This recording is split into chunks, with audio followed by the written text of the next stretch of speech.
Assalamualaikum warahmatullahi wabarakatuh. Perkenalkan, nama saya Adinda Rizky Nur Purbaningsih dengan NPM 1212020047. Prodi Akuntansi Universitas Yarsi. Pada kesempatan kali ini saya akan menjelaskan tentang statistik parametrik uji ANOVA. Uji ANOVA ini terbagi menjadi dua, yaitu one-way ANOVA dengan two-way ANOVA. One-way ANOVA adalah uji yang digunakan untuk menguji apakah ada perbedaan rata-rata lebih dari dua variabel yang bersifat bebas satu sama lain. Pengujian dilakukan terhadap varians apabila nilai signifikannya itu lebih besar dari 0,05, maka HO-nya diterima atau variansi sama. Sebaliknya, apabila nilai signifikannya kurang dari 0,05, maka HA-nya diterima atau variansi berbeda. Varians ini berfungsi untuk menentukan bisa dilanjutkan atau tidak analisisnya.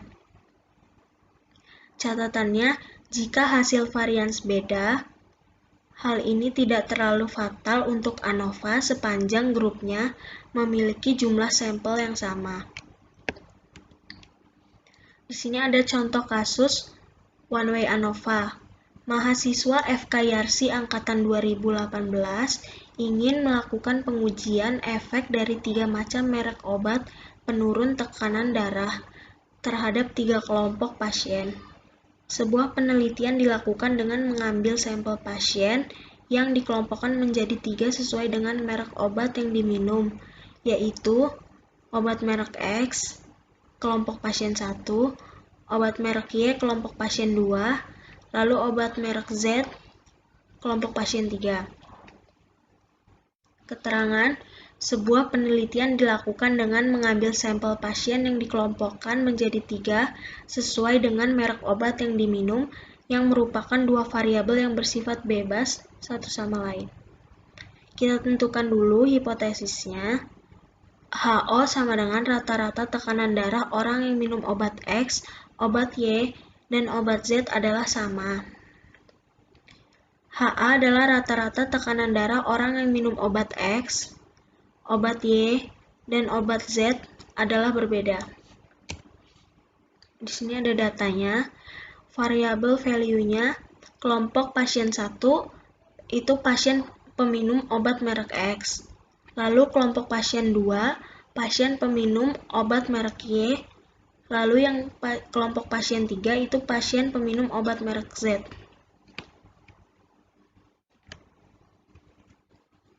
Lalu langsung saja kita ke SPSS. Kita pilih filenya.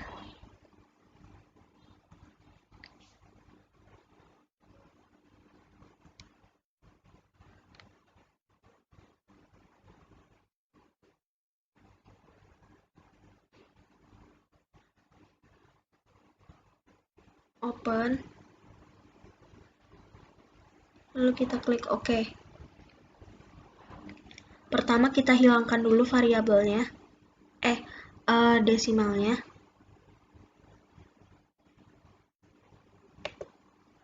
Lalu selanjutnya kita klik Analyze, Compare Means, One-way ANOVA. Yang tekanan darah ini kita pindah ke Dependent List. Lalu kelompok pasien kita pindah ke faktor. Lalu kita klik Post Hoc. Kita pilih yang Bonferroni sama 2K. Lalu Option kita klik. Kita pilih yang Descriptive dan Homogeneity of Variance Stats. Lalu Continue. Kita klik OK. Nah, pertama kita lihat tabel deskriptif. Jumlah datanya sama semua, yaitu 7. Meannya untuk yang kelompok 1 dengan kelompok 2 itu 125, lalu yang kelompok 3 152,14. Lalu kita lanjut ke tabel yang Test of Homogeneity of Variance. Kita lihat nilai signifikannya. itu 0,708, yang artinya lebih besar dari 0,05. Berarti ini variansnya sama ya. Bisa kita lanjutkan untuk menganalisis tabel ANOVA-nya. Di tabel ANOVA, kita lihat nilai signifikannya itu 0,01, yang artinya kurang dari 0,05 atau HA-nya diterima. Berarti hipotesisnya adalah HA diterima.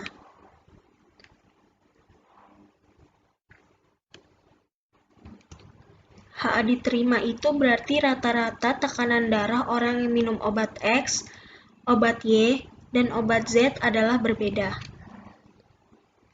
Lalu kita lihat tabel post hoc testnya. Ini untuk kita analisis perbedaan rata-ratanya yang ditandai dengan bintang, tanda bintang yang kecil ini. Tanda bintang itu berarti kelompok pasien I dengan kelompok pasien J itu ada perbedaan rata-rata.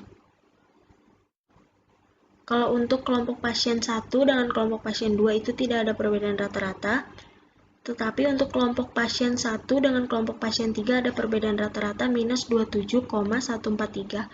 Ini didapat dari rata-rata kelompok pasien 1 dikurang rata-rata kelompok pasien 3. Dan seterusnya yang ada bintang seperti ini. Berarti ini kelompok pasien 2 itu rata-rata kelompok pasien 2 dikurang rata-rata kelompok pasien 3, lalu hasilnya ini. Dan seterusnya.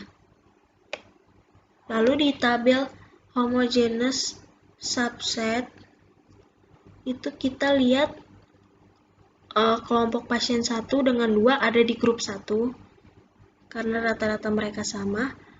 Lalu kelompok pasien 3 ada di grup 2. Jadi karena kelompok pasien 1 dengan 2 ada di grup yang sama, di grup 1, berarti mereka tidak mempunyai perbedaan rata-rata yang signifikan. Lain halnya dengan kelompok pasien 3 ada di grup 2 sendiri karena dia mempunyai perbedaan rata-rata yang signifikan. Lalu yang kedua ada uji ANOVA, two-way ANOVA. Uji two-way ANOVA ini uji yang bertujuan untuk mengetahui apakah terdapat perbedaan rata-rata antara lebih dari 2 grup sampel. Bila nilai signifikannya itu lebih besar dari 0,05, maka variansnya sama. Apabila nilai signifikannya kurang dari 0,05, maka variansnya berbeda. Di sini nanti kita ada contoh kasus menganalisis pengaruh gender dan pendidikan terhadap hasil ujian TPA.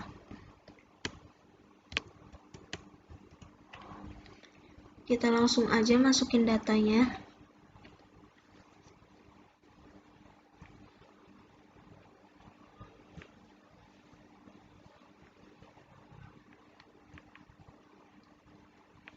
Kita klik open. Oke. Ini sudah keluar datanya ya. Selanjutnya kita klik analyze. Lalu general linear model. Kita pilih yang univariate. Nah, untuk yang ujian kita pindahkan ke dependent variable.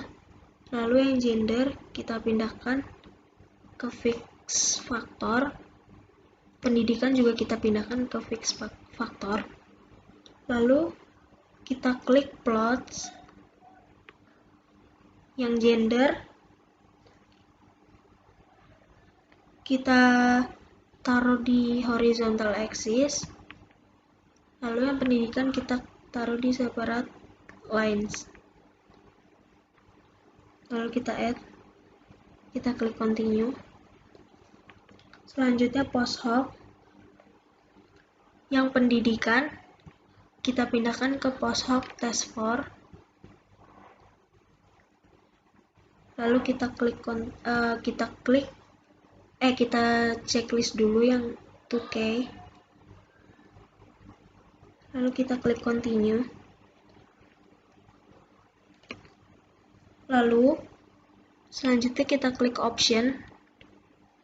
Kita pindahkan gender pendidikan, lalu hubungan gender dan pendidikan ke display means for.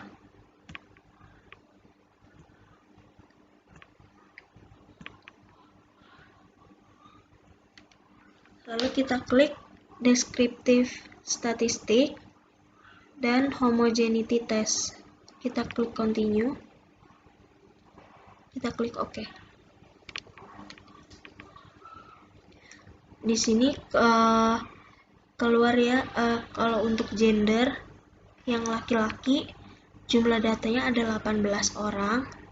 Untuk yang perempuan ada 22 orang. Lalu pendidikan untuk tingkat SMP ada 8 orang, SMA ada 20 orang, S1 ada 12 orang. Lalu di tabel deskriptif statistik, untuk gender laki-laki, pendidikan SMP, rata-ratanya 32,43, lalu yang SMA 46,60, yang S1 77,83. Lalu untuk yang perempuan, pendidikan SMP itu ada rata-ratanya 68,00, lalu yang SMA 65,13, untuk yang S1 69,67. Nah, lalu kita lihat di tabel yang ini, tabel selanjutnya, kita lihat nilai signifikannya. Ini nilai signifikannya kan 0,527, yang artinya lebih besar dari 0,05, berarti variansinya sama. Baru kita bisa lanjutkan analisisnya. Lalu di tabel test of between subject effects, kita lihat yang corrected modelnya, kita lihat nilai signifikannya. Jadi, apabila nilai signifikannya ini kurang dari 0,05, maka corrected modelnya itu valid. Sebaliknya, apabila signifikannya lebih dari 0,05, maka itu modelnya tidak valid.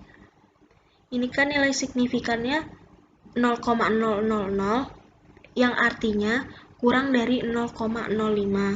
Berarti corrected modelnya valid. Lalu kita lihat yang gender, nilai signifikannya 0,005. Kalau untuk gender, nilai signifikan kurang dari 0,05, artinya berpengaruh terhadap nilai ujian. Sebaliknya, bila lebih dari 0,05, itu tidak berpengaruh terhadap nilai ujian. Gender tidak berpengaruh terhadap nilai ujian. Ini kan 0,005 kurang dari 0,05. Artinya, gender itu berpengaruh terhadap nilai ujian. Selanjutnya pendidikan. Apabila nilai signifikannya kurang dari 0,05, artinya pendidikan berpengaruh terhadap nilai ujian. Apabila lebih dari 0,05, pendidikan tidak berpengaruh terhadap nilai ujian. Di sini nilai signifikannya 0,000, yang artinya kurang dari 0,05, berarti pendidikan berpengaruh terhadap nilai ujian. Lalu kita lihat hubungan gender dengan pendidikan. Untuk yang nilai signifikannya kurang dari 0,05, artinya gender dan pendidikan berpengaruh terhadap nilai ujiannya. Sebaliknya, apabila lebih dari 0,05, artinya gender dan pendidikan tidak berpengaruh terhadap nilai ujian.